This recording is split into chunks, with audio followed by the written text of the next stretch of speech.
नमस्कार दोस्तों, मैं आप सभी लोगों का एचवी पाठशाला पर स्वागत करता हूं। आज हम सभी लोग पुंगनूर गाय के बारे में पढ़ेंगे। इसको पढ़ने के पीछे वजह क्या रही है, ये पिछले कुछ महीनों में चर्चे में भी रही है। दरअसल हमारे जो प्रधानमंत्री जी हैं, उनके द्वारा पुंगनूर गाय को भोजन खिलाया गया था मकर संक्रांति के दिन, तथा आंध्र प्रदेश सरकार के द्वारा कुछ मिशन भी चलाए गए हैं। अच्छा, इसके पीछे वजह क्या है?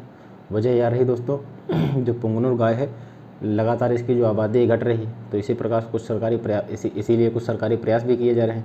तो इससे आपके एग्ज़ाम में प्रश्न बनने की संभावना भी है। तो हम सभी लोग इस पर चर्चा करते हैं, बात करते हैं कि है क्या, कौन कौन से इसके महत्वपूर्ण तथ्य हैं जो आपके एग्ज़ाम के लिहाज से इम्पोर्टेंट है।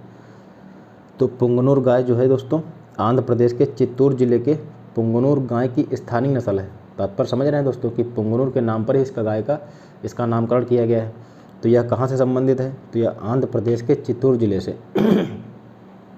यह आंध्र प्रदेश के किस जिले से? तो आंध्र प्रदेश में एक चित्तूर जिला है दोस्तों, वहाँ से पुंगनूर गाय की एक स्थानीय नस्ल है। तो उसी गांव के आधार पर इस गाय का नाम रख दिया गया पुंगनूर।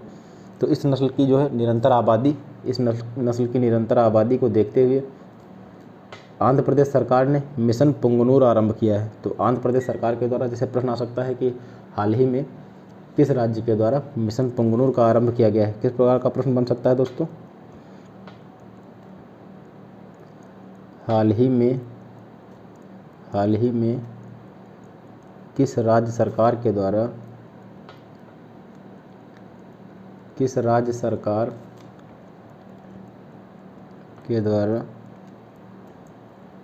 मिशन पुंगनूर आरंभ किया गया है?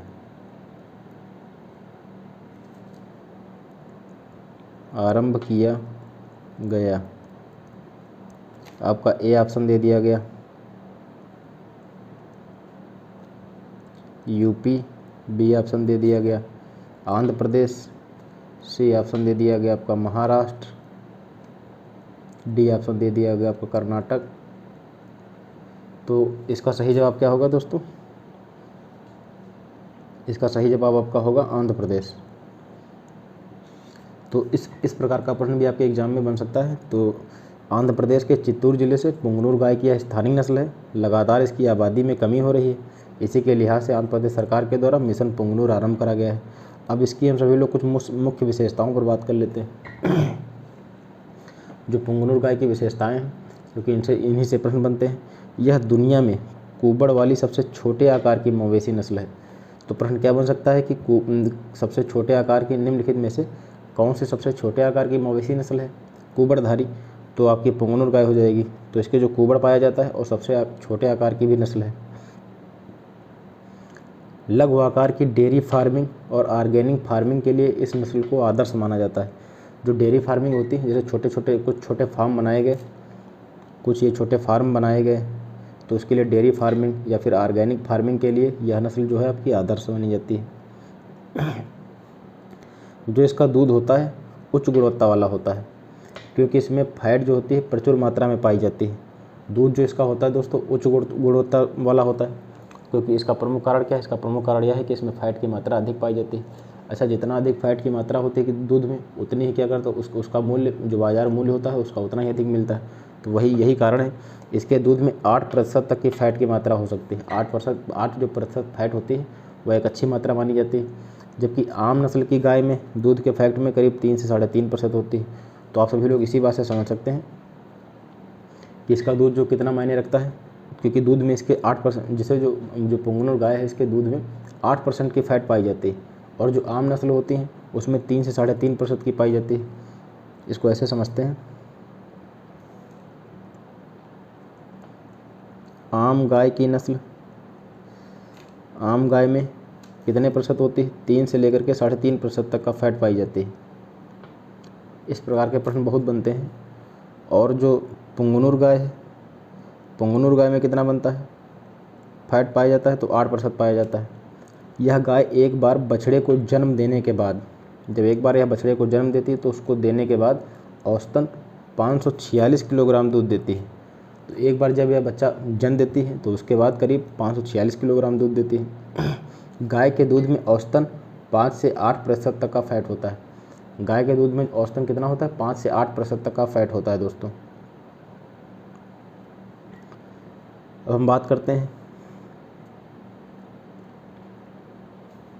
इनमें किसी भी क्षेत्र, इसे क्या किया जाता है, इन्हें किसी भी क्षेत्र में पाला जा सकता है। इनके लिए कोई स्पेसिफिक एरिया नहीं कि इस एरिया में ही पाली जा सकती हैं, इसे हम अलग अलग क्षेत्रों में भी पाल सकते हैं।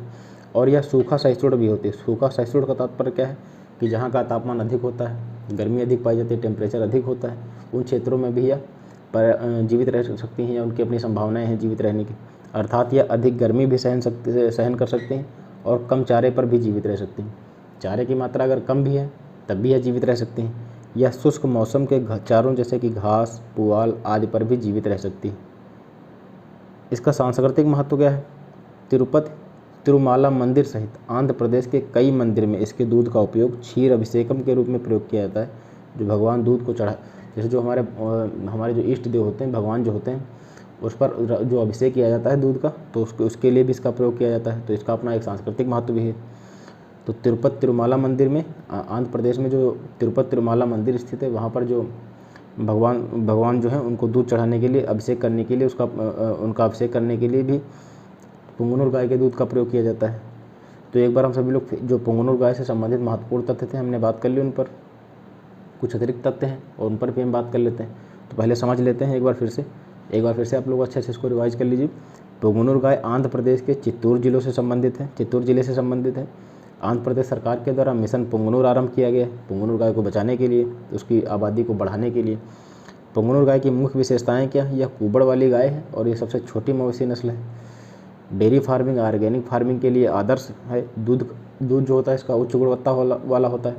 आम गाय की अगर बात करें तो 3 से 3.5% तक का फैट पाई जाती है, जबकि पुंगनुर गाय में 8% की फैट पाई जाती है। बछड़े को जन्म देने के बाद औसतन 546 किलोग्राम दूध देती है। इस गाय के दूध में औसतन 5 से 8% तक फैट होता है। एवरेज इतना होता है, लेकिन आप इतना भी याद रखिए, वही चलेगा। इसे किसी भी क्षेत्र में पाला जा सकता है। सूखा सहिष्णु होती है, कम चारे की भी आवश्यकता होती है। सांस्कृतिक महत्व क्या है? तो इसका राज्याभिषेक करने के लिए प्रयोग किया जाता है।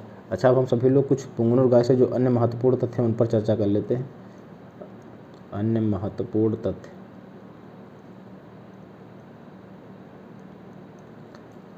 पुंगनुर गाय से संबंधित अन्य महत्वपूर्ण तथ्य हैं। तो इसका वितरण देखते हैं पहले। इसके हम वितरण की बात करें तो यह कहाँ कहाँ पाई जाती है? तो आपका आंध्र प्रदेश हो गया, तमिलनाडु हो गया, कर्नाटक हो गया, केरल हो गया,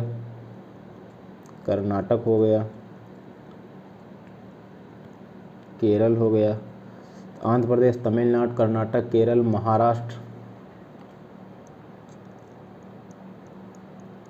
महाराष्ट्र हो गया, तेलंगाना हो गया। इन सभी क्षेत्रों में पुंगनुर गाय का वितरण है, अर्थात पुंगनुर गाय सभी क्षेत्रों में पाई जाती है। तो आंध्र प्रदेश हो गया आपका, तेलंगाना हो गया, कर्नाटक हो गया, केरल हो गया, महाराष्ट्र, तमिलनाडु, इन क्षेत्रों में यह पाई जाती है। कई सरकारी प्रयास भी किए जा रहे हैं, जैसे कि जो इसकी 19वीं पशुधन गणना जो हुई थी, 19वीं पशुधन गणना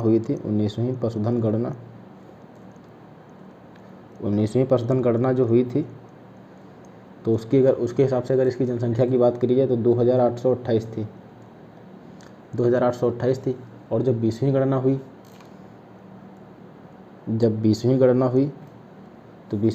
तो इसकी जनसंख्या 13,275 हो गई। तो आप समझ सकते हैं कि सरकारी प्रयासों के फलस्वरूप इसकी जो जनसंख्या में 19वीं जो पशुधन गणना थी उसकी अपेक्षा 20वीं पशुधन गणना जब हुई तो उसकी वृद्धि देखी गई उसमें। भारत सरकार ने तेलंगाना में पुंगनुर गाय और मवेशियों की जो अन्य स्वदेशी नस्लें हैं उसको बढ़ावा देने हेतु गोकुल ग्राम की स्थापना करी गई। तो गोकुल ग्राम की स्थापना कहाँ करी गई? गोकुल ग्राम की स्थापना कहाँ की गई? तेलंगाना में की गई। गोकुल ग्राम की स्थापना कहाँ की गई दोस्तों? तो तेलंगाना में की गई। और तेलंगाना में जो गोकुल ग्राम है तो पुंगनुर गाय के साथ साथ जो अन्य स्वदेशी नस्लें हैं उसको भी बढ़ावा देने के लिए इनका प्रयोग किया गया। जो गोकुल ग्राम है इसका प्रयोग किया जा रहा है। तो ये हो गया आपका। और हम बात करें इसके सींग की, जो हॉर्न स्टेटस है, जो सींग होते हैं इनके, सींग कैसे होते हैं? तो सींग का जो आकार होता है वह अर्धचंद्राकार होता है। कैसा होता है दोस्तों? अर्धचंद्राकार। जो इनकी सींग होती हैं कैसी होती हैं? तो अर्धचंद्राकार इनकी सींग होती हैं। पुरुषों में जो सींग होती हैं पीछे की ओर मुड़ी होती हैं। पुरुषों में जो सींग होती हैं, पुरुषों में पीछे की ओर मुड़ी होती हैं, और जो मादा होती हैं, मादा में पास से ही मुड़ी होती हैं। तो जो सींग है वो अर्धचंद्राकार होती हैं। अगर सींग की अगर बात करी जाए जो पुंगनुर गाय तो उसमें अर्धचंद्राकार है। जो पुरुष जो मतलब जो नर होते हैं इनमें तो उसके पीछे की ओर मुड़ी होती हैं इनमें सींग है, और जो मादा होती है वह पास से ही मुड़ी होती है। जैसे पुरुष हैं, जैसे ये सींग है तो हल्का चला गया ऐसे तब मुड़ा, और जो मादा है अपेक्षाकृत हल्का पास में ही मुड़ गई सींग। ऐसे सिस्टम है। अब हम बात करते हैं जो मादा होते हैं, मादा के सींग अपेक्षाकृत लंबे होते हैं। मादा के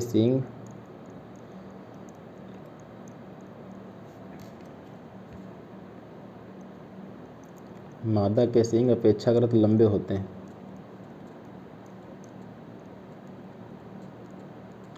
मादाओं के जो सींग होते हैं पुरुषों की अपेक्षाकृत लंबे होते हैं हल्का। अब हम सभी लोग बात कर लेते हैं कि किन के लिए उपयोगी है। तो सीमांत किसान जो हैं, सीमांत किसान, लघु किसान आपके जो होते हैं उनके लिए यह उपयोगी है। अच्छा, इसका कारण क्या है? इसका कारण यह है कि यह चारा का प्रयोग कम, इनके लिए चारा की आवश्यकता कम होती है। इनका विनम्र स्वभाव होता है, दूध दोहने में प्रॉब्लम नहीं क्रिएट करती। इसका कारण क्या है? तो इसका कारण यह है कि विनम्र स्वभाव हो गया इनका, विनम्र स्वभाव हो गया, दूध दोहने में कोई प्रॉब्लम नहीं क्रिएट करती, पैर नहीं ज़्यादा चलाती, रोग प्रतिरोधक क्षमता होती है इनकी, रोग प्रतिरोधक क्षमता,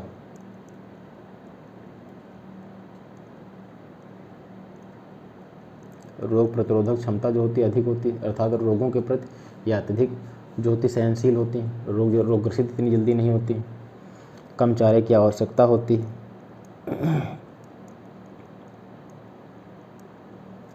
कम चारे की आवश्यकता होती है इनको।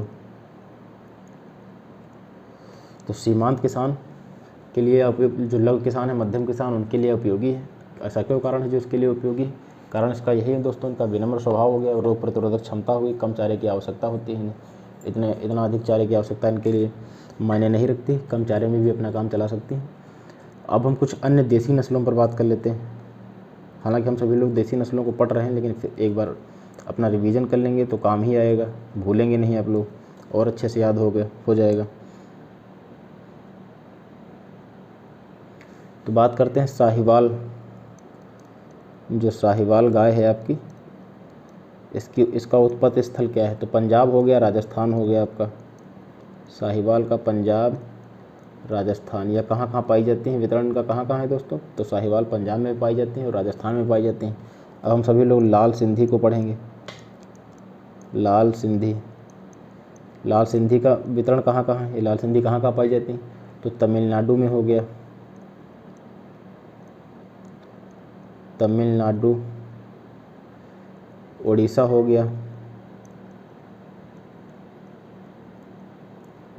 गया, कर्नाटक हो गया। तो लाल सिंधु तमिलनाडु में पाई जाती हैं, उड़ीसा में पाई जाती हैं, कर्नाटक में पाई जाती हैं। गिर की बात करें, गिर पर हम लोगों ने अपना एक लेक्चर भी कंप्लीट कर लिया है। गिर से जो संबंधित संभावित जो प्रश्न थे हम सभी लोगों ने उन पर भी बात कर लिया। गिर जो गुजरात के काठियावाड़ क्षेत्र है वहाँ से पाई जाती है। तो गिर का संबंध कहाँ से है, किस राज्य से है? तो गुजरात से है। प्रश्न बन सकता है कि निम्नलिखित में से गिर जो गाय की नस्ल है वह किस राज्य से संबंधित है? तो गुजरात से संबंधित है। इस प्रकार के प्रश्न बन सकते हैं। किस प्रकार का प्रश्न बन सकता है? जैसे कि निम्न में से गिर गाय का संबंध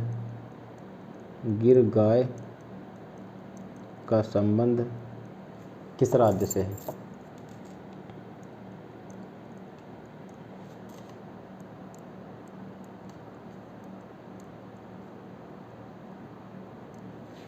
ऑप्शन ए हो गया आपका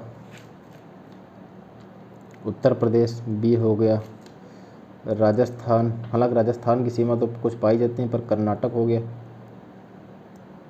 दक्षिण भारत का कोई राज्य लेते हैं, कर्नाटक हो गया, गुजरात हो गया। डी आपका उपरोक्त में से कोई नहीं, तो आप लोग अधिकतर अगर गुजरात ऑप्शन में है तो आप सभी लोग टिक गुजरात को ही करेंगे, अन्य किसी को छोड़कर गुजरात को टिक करेंगे, यही आपका सही रहेगा। तो इस प्रकार के प्रश्न बन सकते हैं। तो गिर का हो गया आपका गुजरात राज्य से संबंधित है। अगली हमारी किस्म कौन सी, नस्ल कौन सी है, तो अगली हमारी देवनी हो गई।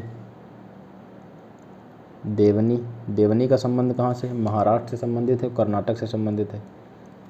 महाराष्ट्र से संबंधित है और कर्नाटक से संबंधित है। देवनी कहाँ पाई जाएगी, महाराष्ट्र में भी पाई जाएगी और कर्नाटक में भी पाई जाएगी। थारपाकर की बात कर लेते हैं। थारपाकर है, संचोरी है, राठी है, नागौरी है, इन सभी का संबंध किस राज्य से है, इस पर अक्सर प्रश्न बनता है। कौन कौन सी, थारपाकर हो गई आपकी, थारपाकर, राठी हो गई, नागौरी, थारपाकर हो गई, राठी होगी, नागौरी होगी, सांचोरी हो गई, सांचोरी। तो इनका संबंध किस राज्य से है, तो राजस्थान से है। तो इनका संबंध राजस्थान से है दोस्तों। अंगोला किस्म किससे संबंधित, अंगोला, इसका संबंध उत्तर प्रदेश नहीं, सॉरी दोस्तों, यह आंध्र प्रदेश से संबंधित है। अंगोला जो गाय की किस्म है यह आंध्र प्रदेश से संबंधित है। अगली हमारी किस्म कौन सी है, ये अन्य देसी नस्लों की बात कर रहे हैं हम सभी लोग। अगली हमारी किस्म है कांकरेज।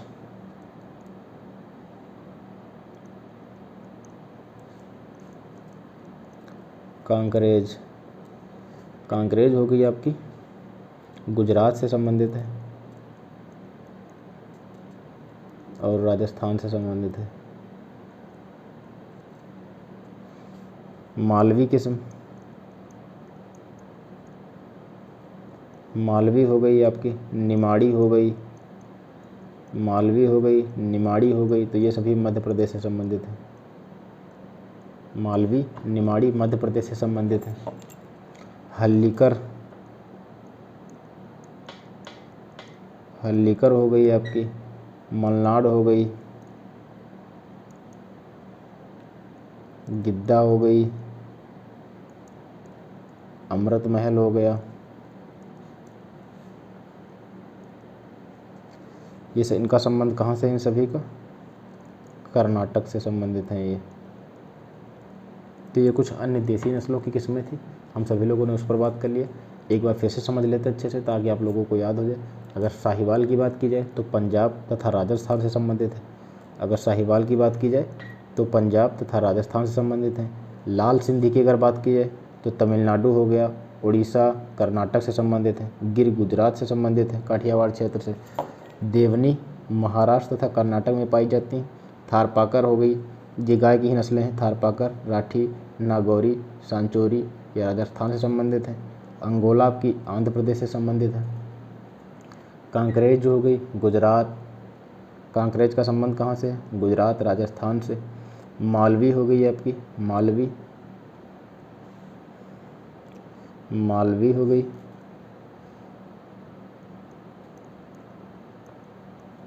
मालवी हो गई, निमाड़ी हो गई, ये मध्य प्रदेश से संबंधित है।